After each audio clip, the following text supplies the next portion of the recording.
Hello guys, આજે અમે આવી ગયા છીએ ત્રિમંદિરે। તો તમે જોઈ શકો છો કે આ ત્રિમંદિરનું ગાર્ડન છે, જ્યાં આપણે બેસી શકીએ છીએ અને બાળકો રમી શકે છે। હવે આપણે જઈએ તો મંદિરની બહાર પણ બધા બેસી શકીએ છીએ અને સેલ્ફીઓ પડી શકે છે। આ મંદિરમાં જવાની સીડીઓ છે। મંદિરની બહાર પણ બંને બાજુ સિંહ બેઠેલા છે અને બાળકો ત્યાં રમી શકે છે અને મોટા ફોટા પાડી શકે છે।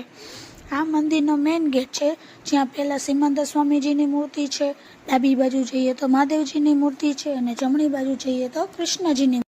અંદર મોબાઈલ એલાઉડ નથી, ને તો તમને હું બતાવત કે અંદરનો નજારો કેવો છે મંદિરનો। હવે તમે જોઈ રહ્યા છો તો આ મંદિરનો મેઇન ગેટ છે, જ્યાંથી તમે ત્રિમંદિરમાં અંદર એન્ટર થઈ શકો છો।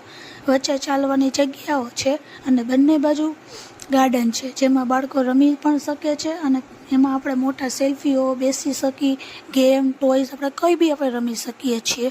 તો તમને આ વ્યૂઝ કેવો લાગ્યો, કોમેન્ટ કરજો અને શેર કરજો।